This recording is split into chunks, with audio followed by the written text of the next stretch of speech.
Je vais lire le texte d'aujourd'hui donc, qui porte sur Matthieu chapitre 6, à partir du verset 19 au verset 34. Ne vous amassez pas des trésors... Oula. Attendez. Ne vous amassez pas des trésors sur la terre, où les mythes et la rouille détruisent, et où les voleurs percent les murs pour voler. Mais amassez-vous des trésors dans le ciel, où les mythes et la rouille ne détruisent pas, et où les voleurs ne peuvent pas percer les murs ni voler. En effet, là où est ton trésor, là aussi sera ton cœur. L'œil est la lampe du corps. Si ton œil est en bon état, tout ton corps sera éclairé. Mais si ton œil est en mauvais état, tout ton corps sera dans les ténèbres. Si donc la lumière qui est en toi est ténèbres, combien ces ténèbres sont grandes ? Personne ne peut servir de maître. Car ou il détestera le premier et aimera le second, ou il s'attachera au premier et méprisera le second. Vous ne pouvez pas servir Dieu et l'argent. C'est pourquoi je vous dis, ne vous inquiétez pas de ce que vous mangerez et boirez pour vivre, ni de ce dont vous habillerez votre corps. La vie n'est-elle pas plus que la nourriture et le corps plus que le vêtement ? Regardez les oiseaux du ciel, ils ne sèment pas et ne moissonnent pas. Ils n'amassent rien dans des greniers et votre Père céleste les nourrit. Ne valez-vous pas beaucoup plus qu'eux ? Qui de vous, par ses inquiétudes, peut ajouter un instant à la durée de sa vie ? Et pourquoi vous inquiétez au sujet du vêtement ? Étudiez comment poussent les plus belles fleurs des champs. Elles ne travaillent pas et ne tissent pas. Cependant, je vous dis que Salomon lui-même, dans toute sa gloire, n'a pas eu d'aussi belle tenue que l'une d'elles. Si Dieu habille ainsi l'herbe des champs qui existe aujourd'hui et qui demain sera jetée au feu, ne le fera-t-il pas bien plus volontiers pour vous, gens de peu de foi ? Ne vous inquiétez donc pas et ne dites pas « Que mangerons-nous ? Que boirons-nous ? Avec quoi nous habillerons-nous » En effet, tout cela, ce sont les membres des autres peuples qui le recherchent. Or, votre Père céleste sait que vous en avez besoin. Recherchez d'abord le royaume et la justice de Dieu, et tout cela vous sera donné en plus. Ne vous inquiétez donc pas du lendemain, car le lendemain prendra soin de lui-même. À chaque jour suffit sa peine. Jusque-là, la parole de Dieu. Je vais devoir être honnête avec vous dès le départ de ce message. La semaine dernière, j'ai dit que le sujet du texte qu'on a vu, le sujet c'était la prière, j'ai dit que la prière c'est un des domaines les plus difficiles de la vie chrétienne pour moi. Le sujet de notre texte aujourd'hui est le domaine le plus difficile de la vie chrétienne pour moi. Il y a un petit nombre de choses qui me donnent de l'anxiété, et je suis bien conscient que si vous ne me connaissez pas, ce que je vais dire risque de vous donner une mauvaise impression de moi. Donc, je risque de le faire quand même, mais je prends le risque. Il y a un petit nombre de choses qui me donnent de l'anxiété, mais la source d'anxiété la plus grande pour moi dans ma vie, c'est la maladie, ou plutôt la possibilité de la maladie. Et je ne parle même pas de la maladie grave, genre des choses normales, comme les otites, les angines, ou alors mon ennemi mortel, la gastro. Rien que d'y penser, ça me fait flipper un peu. Ce stress a été assez grand pour moi, assez petit pour moi pour la plupart de ma vie, mais il a absolument explosé quand on a eu des enfants. Parce que les enfants tombent malades tout le temps, et pour toutes sortes de raisons. Et donc, je m'inquiète souvent quand des enfants vont commencer à pleurer pendant la nuit parce qu'ils ont de la fièvre, ou bien pire encore, qu'ils commencent à vomir, même si je n'ai aucune vraie raison pour penser que ça va se passer. On penserait qu'avoir 2 enfants, donc un enfant qui est plus grand maintenant, m'aurait appris à mieux gérer ce stress, mais au contraire, avec le temps, en fait, il est devenu encore plus difficile qu'avant. Cette semaine, Zadie, donc notre fille de 3 ans, a vomi au milieu de la nuit, dans son lit. Elle n'était même pas malade, elle fait des terreurs nocturnes de temps en temps, et cette fois-ci, c'était tellement intense qu'elle a vomi, tout simplement. Loane est arrivée avant moi, elle l'a sortie du lit, et je l'ai amenée dans la salle de bain devant les toilettes pour qu'elle fasse ce qu'elle a besoin de faire. Je n'étais pas effrayé, pas hyper stressé, c'est jamais très agréable, c'est toujours stressant, mais généralement, une fois que ça commence, j'arrive à prendre sur moi. Mais là, d'un seul coup, j'étais là en train de l'aider et tout allait bien, mais d'un seul coup, je n'arrivais plus à respirer. J'avais la tête qui tournait, j'ai vu des étoiles, à un tel point que je ne voyais quasiment rien d'autre. J'étais trempé de sueur, mes muscles m'ont lâché, donc j'étais à genoux dans la salle de bain quand Loane m'a trouvé. je me suis dit tout ce que je devais me dire pour me calmer, de façon pratique et biblique, et rien n'a changé. Et j'ai réalisé plus tard, parce que c'était la première fois de ma vie, que c'était en fait une crise de panique. Je n'avais jamais eu de ma vie. C'est horrible. Si vous les avez eus, maintenant je compatis. Je savais jamais de quoi il s'agissait vraiment.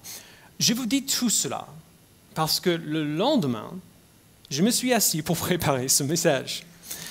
Et quand j'ai lu le texte, je savais que je me sentirais comme le plus grand hypocrite au monde si je ne vous racontais pas dès le début ce qui s'était passé cette semaine. Et donc, dans tout ce que je vais dire aujourd'hui, sachez que je ne me place pas au-dessus de vous. Je suis avec vous. J'ai besoin d'entendre ces choses autant, voire plus, que n'importe qui ici. D'accord? Donc, je devais le dire pour ma conscience. Pour commencer. Tout cela dit, rappelons-nous des 2 semaines dernières. Jésus nous a enseigné à prier dans les versets 7 à 15. Il nous donne une prière dans laquelle il décrit les besoins essentiels de nos vies, avec la promesse que Dieu connaît nos besoins avant qu'on les exprime et nous donnera ce qu'il nous faut vraiment. Et puis, il revient au sujet qu'il avait commencé avant, qui nous encourage à pratiquer notre justice pour la bonne raison, non pas pour être vu des hommes, mais pour la récompense qui vient de notre Père seul. Cette récompense, comme on a vu il y a 2 semaines, c'est Dieu lui-même. Une connaissance toujours croissante de Dieu, une vision toujours croissante de sa gloire, une joie toujours croissante en lui. Si on obéit à Dieu pour Dieu et non pour les hommes, c'est bien Dieu que nous recevrons. Il est la récompense promise. C'est là où Jésus s'est terminé dans Matthieu 6, verset 18, quand il dit « Et ton Père qui voit dans le secret te le rendra ». Donc voilà le contexte. Et Jésus présente ce qui suit en 2 parties. La première partie est centrée sur la récompense que nous cherchons, le trésor que nous nous amassons dans le ciel. Et la deuxième partie est centrée sur l'anxiété. Jésus parle de ces choses ensemble pour une raison très simple. Plus on aime quelque chose, et plus on a peur de le perdre. Plus on désire quelque chose, et plus on a peur de ne jamais l'obtenir finalement. Mais si notre trésor, c'est le trésor que nous nous amassons dans le ciel, c'est Dieu lui-même, alors nous ne pouvons pas le perdre. Et donc finalement, nous n'avons aucune raison pour nous inquiéter. Et juste entre parenthèses, pour ceux qui se posent peut-être la question, je ne suggère pas qu'il n'y ait pas de raison biologique ou médicale pour l'anxiété, il y en a, et on ne devrait pas avoir peur de chercher un traitement approprié si c'est le cas, mais pour la plupart, la vaste majorité des situations qui nous inquiètent, voici comment nous sommes appelés à les gérer. D'accord? Donc au verset 19, au début du verset 19, Jésus continue dans le même sujet que dans la première moitié du chapitre. Sauf que maintenant, plutôt que d'employer le mot récompense, il utilise un mot qui est encore plus parlant, le mot trésor. Verset 19, lisons. Il dit « Ne vous amassez pas des trésors sur la terre, où les mythes et la rouille détruisent, et où les voleurs percent les murs pour voler. » Alors on va s'arrêter là. Ce n'est pas un accident que Jésus se sert du mot trésor ici. Il parle de l'argent ou des possessions qu'on peut obtenir avec l'argent. Jésus parle beaucoup de ce sujet. Il donne plus d'enseignements sur l'argent que tous ses enseignements sur le paradis et l'enfer ensemble. Et il en parle souvent parce qu'il sait que de toutes les luttes qui risquent de nous préoccuper, accumuler de la richesse sera une des luttes les plus difficiles à mener. Et même si on n'est pas radin, même si on n'est pas avare, on sait tous ce à quoi ressemble ce désir pour plus de choses. Les raisons pour lesquelles on veut plus de choses, plus d'argent, plus de possessions, ces raisons peuvent varier. Ce n'est pas forcément l'avarice. C'est peut-être qu'on pense que plus d'argent nous donnera plus de sécurité, ou alors que plus de possessions nous donneront un certain niveau de confort dans notre vie. Ou c'est peut-être parce qu'on sait l'impression qu'on va donner aux autres si on est vu comme plutôt aisé, plutôt riche. Les choses qu'on désire peuvent aussi varier. C'est peut-être la maison que nous voulons avoir un jour, ou le nouvel appareil Apple. Pour quelqu'un comme moi, ok, je suis le seul, d'accord. Ou alors des décorations de maison qu'on voit dans les vitrines des magasins, ou une certaine paire de chaussures pour aller avec des milliers que vous avez déjà. C'est peut-être une maison de vacances, dans les montagnes, sur la plage, juste simplement des vacances de rêve. Genre les vacances qu'on voulait toujours prendre et qu'on aimerait prendre un jour. Ou ça peut être quelque chose de moins matériel, mais encore plus attirant. Le poste qu'on souhaite obtenir. Le mariage parfait qu'on veut avoir, les enfants parfaits qu'on veut avoir, et ainsi de suite. Vous savez où je veux en venir. Aucun de ces désirs n'est mauvais en soi. Mais quand ils arrivent au niveau d'un trésor dans nos esprits, on réalise qu'on y retourne sans cesse dans nos pensées. On commence à faire des choix basés sur ce qui nous donnera ces choses plus rapidement. On commence à accepter certaines opportunités et à en perdre d'autres parce qu'on travaille pour obtenir ce trésor. Le problème avec tout cela, Jésus dit, c'est qu'aucune de ces choses ne va durer. Les mythes et la rouille détruisent, les voleurs percent les murs et volent. Le temps nous prend tout ce qu'on aime et même les gens qu'on aime. Rien dans ce monde présent ne vient vraiment avec une garantie. Et c'est pour cela que Jésus nous dit simplement de ne pas poursuivre ces choses. Ce n'est pas que ce sont de mauvaises choses, ce sont juste de mauvais trésors. Ils ne dureront pas. Et donc, plutôt que de poursuivre ces choses qui ne dureront pas comme notre trésor, il dit au verset 20, « Amassez-vous plutôt des trésors dans le ciel, où les mythes et la rouille ne détruisent pas, et où les voleurs ne peuvent pas percer les murs ni voler. » Les seules choses qui sont dignes d'être considérées comme des trésors, ce sont des choses que le temps et l'usure ne peuvent pas toucher. Notre récompense, notre trésor dans le ciel, notre joie éternelle est toujours croissante dans notre Seigneur, dans notre Dieu. Et donc la question, c'est comment on fait cela? Comment on s'amasse des trésors dans le ciel? En fait, on a déjà vu ça il y a 2 semaines. On pratique notre justice, non pas pour être vu des hommes, mais pour la récompense qui vient de notre Père. On obéit à ses commandements parce que par notre obéissance, on apprend à mieux le connaître et à plus l'aimer. C'est ça le trésor, et c'est comme cela qu'on l'obtient. Alors vous voyez à quel point Jésus est juste pragmatique ici. Il ne joue pas sur les émotions, il ne nous manipule pas pour nous faire désirer quelque chose qu'on ne désire pas. Il dit simplement, faites un bon investissement. Il ne nie pas qu'un trésor sur la terre est attirant, il nous rappelle seulement que ce trésor ne va pas durer. Ce n'est pas un bon investissement. Et donc il dit, cherchez le trésor qui dure. Cherchez le trésor qui est un bon investissement. Déjà, la force pratique de cet argument très simple devrait suffire. Mais Jésus va encore plus loin, au verset 21.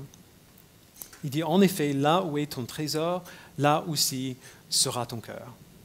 On a entendu ce verset tellement de fois qu'il serait peut-être facile de passer à côté. Dans la Bible, le cœur fait référence au centre de qui nous sommes. Il englobe nos émotions, notre raison et nos désirs.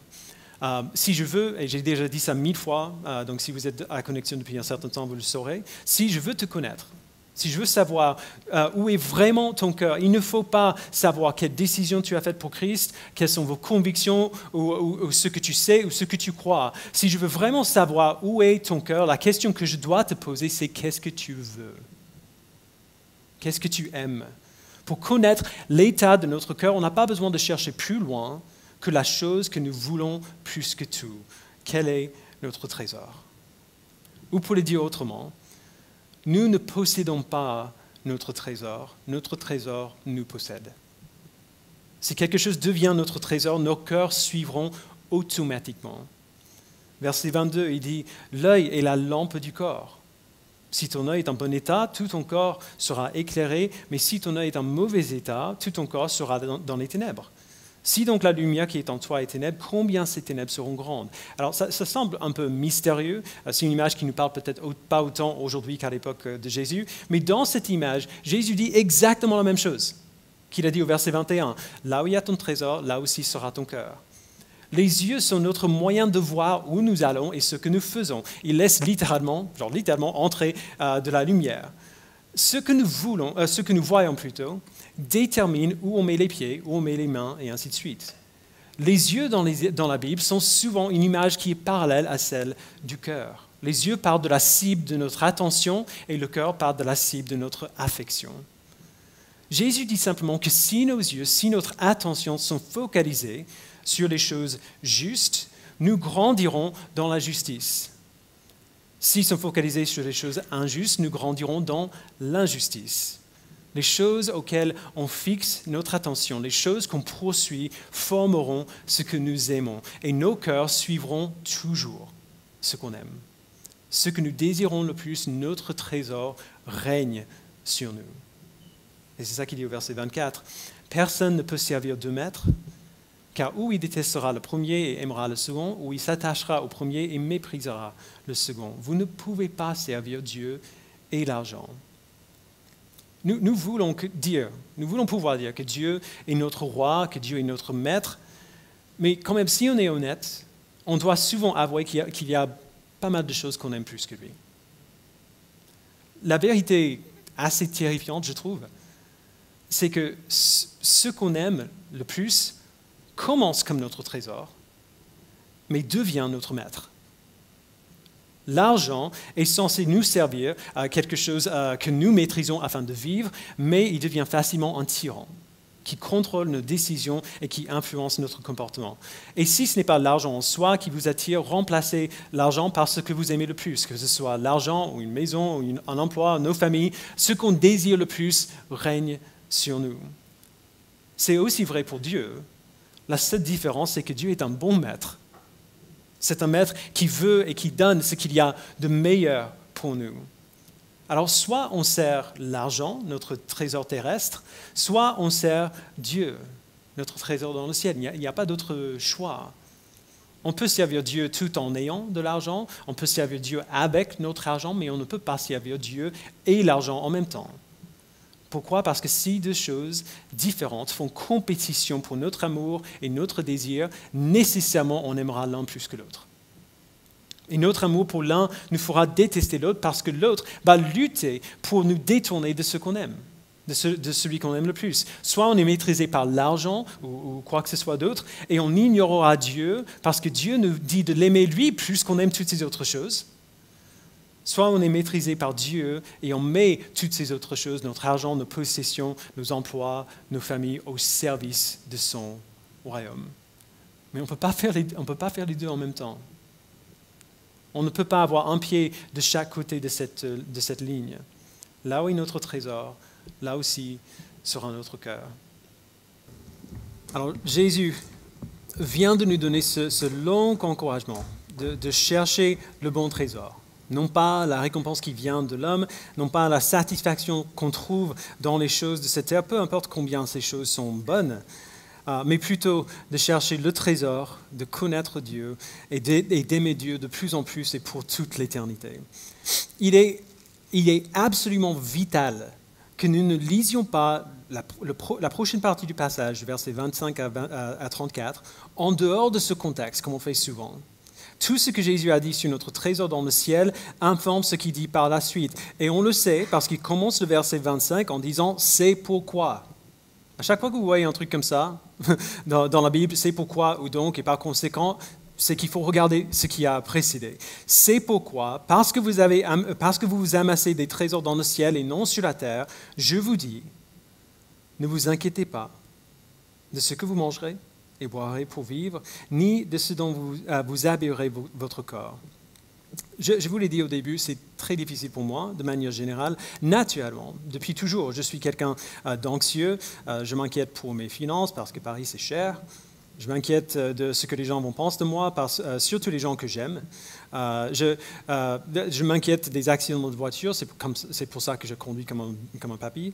Et oui, je m'inquiète aussi de la maladie. Mais vraiment, si je prends un moment pour regarder objectivement à ma situation, je dois quand même avouer que la plupart des choses qui m'inquiètent me semblent grandes dans le moment, mais sont en réalité relativement petites. Jésus ne nous promet jamais que rien de mauvais ne nous arrivera. Il nous dit que si ce sont ces choses-là qui nous inquiètent, alors on pense bien trop petit. Il y a des choses qui devraient nous inquiéter qui sont bien pires que tomber malade, ou perdre son emploi, ou perdre sa maison. Ce qui devrait nous inquiéter, c'est ce grand but final de notre vie. On devrait s'inquiéter de notre trésor. S'il y a une source d'inquiétude vraiment légitime dans notre vie, c'est la possibilité qu'on n'obtienne pas le trésor pour lequel on existe. Mais ce trésor, nous l'avons. En Christ, nous l'avons. Nous l'amassons dans le ciel. Dieu le garde pour nous et nous le donne. Si nous sommes en Christ, alors la seule source vraiment légitime d'inquiétude de notre vie est partie. La seule source vraiment légitime d'inquiétude dans notre vie, si on arrivera ou non à obtenir ce trésor éternel, nous n'avons plus besoin de nous en inquiéter. Alors voici ce que Jésus dit, et c'est pour cela qu'il ne faut pas oublier le contexte de ce qu'il a dit avant. Si Dieu est assez généreux pour nous donner ce trésor-là, qui est beaucoup plus grand, infiniment plus grand que tout ce qu'on pourrait désirer sur cette terre, si Dieu est assez généreux pour nous donner ce trésor, ne pensez-vous pas qu'il sera assez généreux pour nous donner des choses bien plus petites dont nous avons besoin? C'est ce qu'il veut dire à la fin du verset 25. La vie n'était pas plus que la nourriture et le corps plus que le vêtement. Ce n'est pas que ces choses ne sont pas importantes, mais elles ne sont pas ultimes. Il y a beaucoup plus que ces choses. Et en Christ, vous avez déjà ces choses beaucoup plus importantes. S'il est assez bon pour vous donner ces choses ultimes, pour nous donner le trésor, il sera aussi assez bon pour pourvoir à nos besoins. Et ensuite, Jésus donne plusieurs exemples qui le prouvent pour nous rassurer. Verset 26, il dit, regardez les oiseaux du ciel. Ils ne sèment pas, ils ne moissonnent pas, ils n'amassent rien dans les greniers, et votre Père céleste les nourrit. Ne valez-vous pas beaucoup plus qu'eux? Verset 28. Et pourquoi vous inquiétez au sujet du vêtement? Étudiez comment poussent les belles fleurs des champs. Elles ne travaillent pas, elles ne tissent pas. Cependant, je vous dis que Salomon lui-même, dans toute sa gloire, n'a pas eu d'aussi belle tenue que l'une d'elles. Si Dieu habille ainsi l'herbe des champs qui existe aujourd'hui et qui demain sera jetée au feu, ne le fera-t-il pas bien plus volontiers pour vous, gens de peu de foi? Mon anxiété face à une telle générosité de la part de Dieu me montre combien ma foi est petite. Si on croyait pleinement que Dieu est aussi bon qu'il nous dit, aussi généreux qu'il nous dit, alors on ne s'inquiéterait pas. Si Dieu prend soin de sa création, des choses qui ne sont pas créées à son image et qui ne sont pas ses enfants, il prendra bien plus soin de nous. Si Dieu est assez généreux pour nous donner le trésor, qui est beaucoup plus grand que tout ce qu'on pourrait désirer, il sera assez bon pour nous donner tout le reste. Notre anxiété est sans fondement. Et non seulement elle est sans fondement, Jésus dit, elle est inutile. Il nous le montre par une question super simple au verset 27. Il dit, « Qui de vous, par ses inquiétudes, peut ajouter un instant à la durée de sa vie ?» L'anxiété, si vous êtes quelqu'un d'anxieux, vous le savez par expérience, l'anxiété ne contribue rien. Elle ne résout aucun problème, elle ne nous donne pas plus de temps pour apprécier de bonnes choses, elle n'enlève pas notre douleur, elle est sans aucune utilité. Alors la peur, une peur saine en tout cas, peut être utile. On s'éloigne des bêtes sauvages parce qu'ils peuvent nous manger. On tient bien nos bébés parce que les bébés bougent de partout, ils peuvent tomber. Dans la ceinture, dans la voiture, on met nos ceintures parce qu'on a peur des accidents. On a raison d'avoir peur de ces choses et de faire tout notre possible pour les éviter parce que ce sont des dangers légitimes. Ça, ce n'est pas l'anxiété. L'anxiété, c'est le courant d'appréhension en nous qui dit que quelque chose d'horrible va se passer, même si on n'a aucune vraie raison pour le croire. Genre, c'est possible que ça arrive, mais c'est tout aussi possible que ça n'arrive pas. C'est comme marcher dehors sous un ciel où il y a un nuage et avoir peur d'être frappé par un coup de foudre. C'est une chose de voir les nuages noirs arriver, d'entendre des coups de tonnerre et de chercher du refuge. C'est autre chose quand même de chercher du refuge alors que le ciel est tout bleu. Le premier, c'est de la sagesse, le deuxième, c'est de la folie. C'est ça l'anxiété. Notre anxiété ne contribue rien, elle ne peut pas ajouter une seule minute à la durée de notre vie. Au contraire, le temps qu'on passe à nous inquiéter sur un problème potentiel, c'est du temps qu'on pourrait passer à faire quelque chose de vraiment utile, comme dormir. Sérieux, genre dormir, c'est beaucoup plus utile que ça. Nous inquiéter ne fait rien pour nous aider et tout pour nous nuire. La seule source d'inquiétude vraiment ultime que nous avons a été enlevée. Christ a vécu et il est mort, il est ressuscité pour nous donner le trésor. Voilà la première preuve de sa générosité. Et donc si Dieu nous a donné la chose la plus difficile, il nous donnera d'autant plus les choses plus faciles, comme pourvoir à nos besoins. En plus, Dieu est généreux envers sa création de manière générale. Il nourrit les oiseaux, il habille les fleurs. Voilà la deuxième preuve de sa générosité. Et donc si Dieu pourvoit aux besoins de sa création de manière générale, il pourvoira d'autant plus aux besoins de ses enfants. Nous valons plus que les oiseaux et les fleurs. Alors du coup, face à toutes ces preuves que nous n'avons pas besoin de nous inquiéter, Jésus nous l'ordonne pour la deuxième fois, ne vous inquiétez pas. Verset 31. Ne vous inquiétez donc pas. Et ne dites pas, que mangerons-nous, que boirons-nous, avec quoi nous habillerons-nous. En effet, tout cela, ce sont les membres des autres peuples qui les recherchent. Or, votre Père céleste sait que vous en avez besoin.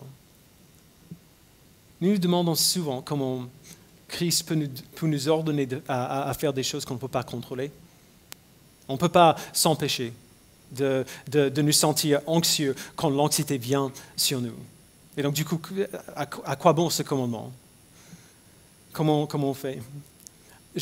Voici ce qui se passe dans ma tête quand je commence à m'inquiéter. Au moins, c'est ce que j'essaie de faire. Je m'imagine que Dieu est physiquement dans la pièce avec moi. Okay? On est face à face, on se regarde. Dieu m'écoute calmement, avec un petit sourire, alors que je lui décris pourquoi j'ai raison d'être inquiet. Pourquoi j'ai raison d'avoir peur de ces choses. Je lui raconte toutes les horreurs qui sont dans mon esprit, des pires choses qui pourraient arriver dans cette situation, toutes les différentes possibilités affreuses. Je lui montre à quel point mes inquiétudes sont tout à fait raisonnables et bien fondées. Je lui décris tout ça, et puis, dans cette image que j'ai dans ma tête en tout cas, il me regarde et il dit « Et alors ?» Et alors, tu penses vraiment que je ne sais pas de quoi tu as besoin? Je ne t'avais pas dit que je prendrais soin de toi? Pourquoi tu t'inquiètes de ces choses? Quand je me souviens de prendre le temps d'imaginer ce scénario, mon anxiété a tendance à rapidement diminuer, parce que c'est vrai. C'est ça qu'il a dit et c'est ça qu'il fait. Alors il y a certaines choses que je pourrais décrire à Dieu auxquelles il ne répondrait pas de cette manière. Je pourrais lui raconter que mon désir pour lui, la joie de mon salut commence à diminuer, ou alors que je commence à aimer mon péché plus que lui. À ce moment-là, il dira, tu as raison, c'est sérieux, on va travailler pour t'aider, on va travailler pour régler ça. Mais 9 fois sur 10, je suis certain que sa réponse à l'inquiétude que je lui apporte serait cette même réponse, avec ce même ton d'amour et de patience. Et alors? Jésus ne nous dit pas d'être stoïque.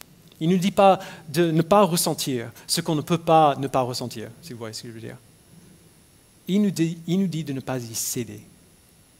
Il nous dit de lutter contre cela. Et il nous a déjà dit comment faire. On poursuit notre trésor et on laisse Dieu prendre soin de nous. Il nous a aussi dit pourquoi. Notre Père Céleste sait de quoi nous avons besoin. S'il prend soin des oiseaux, s'il prend soin de l'herbe des champs, il prendra d'autant plus soin de nous. Dans ce chapitre, depuis le début, nous avons eu promesse après promesse après promesse. Que Dieu sera glorifié, qu'il règne sur nos vies et dans ce monde, qu'il pourvoira à nos besoins, qu'il nous protégera du péché. Et en plus de toutes ces promesses, ou plutôt sous ces promesses, genre le fondement de ces promesses-là, nous avons la promesse du trésor qui est à nous. Si Jésus n'est pas menteur, alors nous n'avons pas à nous inquiéter. Alors comment obéissons-nous à ce commandement de ne pas nous inquiéter? Nous poursuivons notre trésor et nous laissons Dieu prendre soin de nous.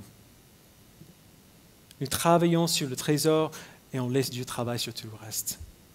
Verset 33, « Recherchez d'abord le royaume et la justice de Dieu, et tout cela vous sera donné en plus. » Entre les mains de Dieu, il nous manque.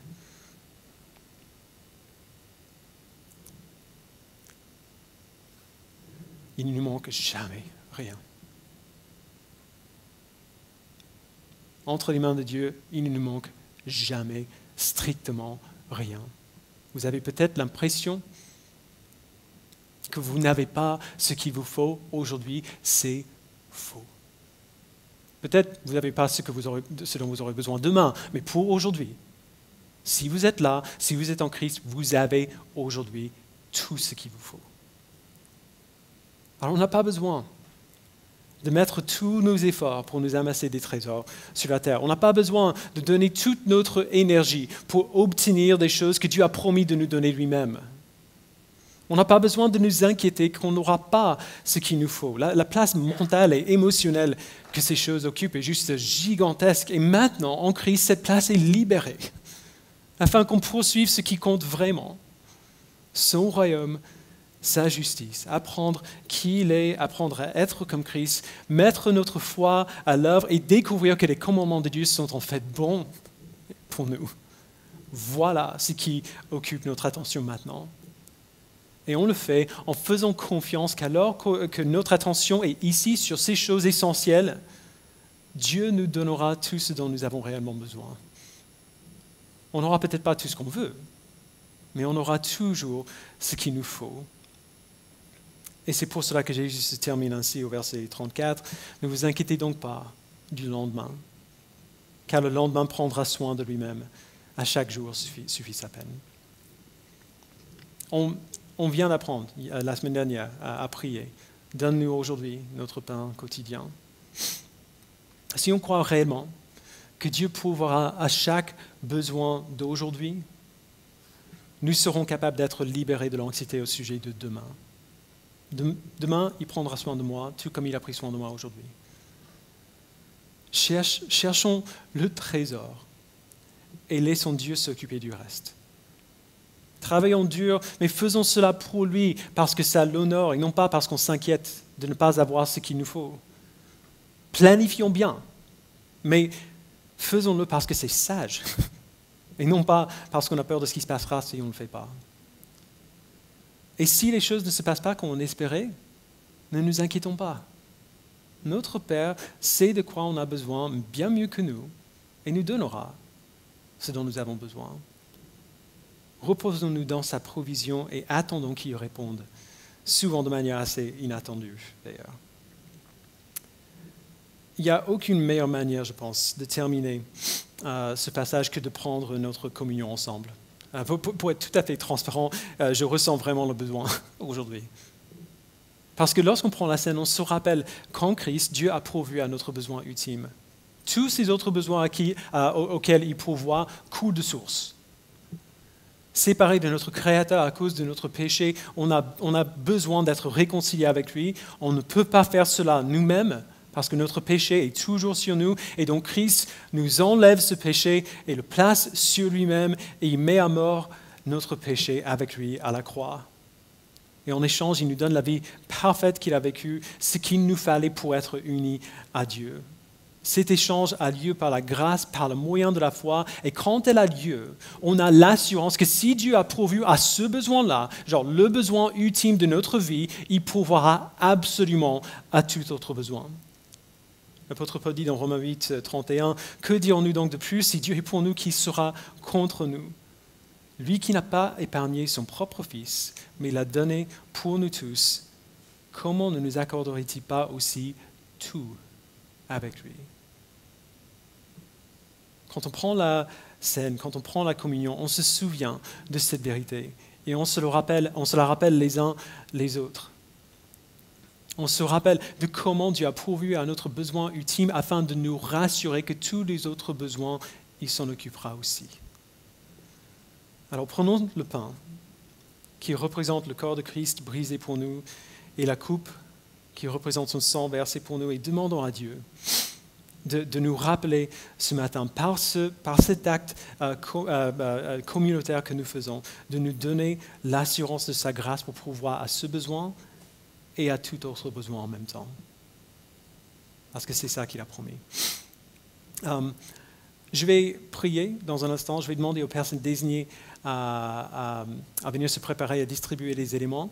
Si vous êtes disciple de Jésus-Christ, si vous le suivez, si vous l'aimez, même bien imparfaitement comme moi-même, vous êtes invité à participer à ce moment de scène avec nous. Par contre, si vous n'êtes pas chrétien ce matin, si vous ne connaissez pas Christ, si vous ne le suivez pas, on est très heureux que vous soyez là, mais je vais vous inviter à rester à votre place pendant ce moment. Mais on va mettre 2 prières sur l'écran. La première, c'est une prière pour ceux qui cherchent la vérité. Peut-être que vous avez envie de savoir ce qui est vrai, mais jusqu'ici vous n'êtes pas trop convaincu. Eh bien, ce n'est pas grave. Profitez des quelques minutes qui sont devant vous pour demander à Dieu de vous montrer ce qui est vrai. La deuxième, c'est une prière de foi. Peut-être que vous avez envie de suivre Christ, mais vous ne savez pas par où commencer, genre quoi faire en premier. Vous pouvez commencer comme cela, en priant cette prière à Dieu comme un premier pas de foi vers lui. Et si vous l'avez fait, je vous invite à venir me voir ou aller voir Arnaud ou Paul, nos anciens qui sont tous les deux là aujourd'hui. Paul vient d'avoir un bébé, donc c'est compréhensible. Ou aller voir un autre membre de l'Église qui peut vous orienter aussi, qui peut vous répondre à vos questions. On veut vous connaître, on veut être là pour vous, quelle que soit votre situation. Donc je vais prier, ils vont se préparer, distribuer les éléments, ils vont se mettre dans la salle, ils vont vous appeler rangée par rangée pour sortir de vos chaises et pour prendre les éléments. Donc gardez bien le pain et le jus dans la main, on va les prendre ensemble. Prions. Père, merci pour le corps de ton Fils qui a été brisé pour nous. Merci pour son sang qui a été versé pour nous à la croix. Pardonne-nous, Père, notre petite foi qui peut entendre l'évangile, la bonne nouvelle de Jésus-Christ, semaine après semaine après semaine, et quand même nous inquiéter des petites choses. Si tu as fait cela pour nous, ne feras-tu pas aussi tout le reste? Si tu as donné ton Fils pour nous réconcilier avec toi, ne donneras-tu pas aussi tout ce dont nous avons besoin? Pourquoi tu ferais cette énorme chose et négliger les petites choses? Pardonne-nous, Père, notre manque de foi. Pardonne-moi mon manque de foi. Aide-nous, par ce moment de scène, à être rassurés dans ta bonté et dans ta fidélité pour nous donner toujours tout ce qu'il nous faut.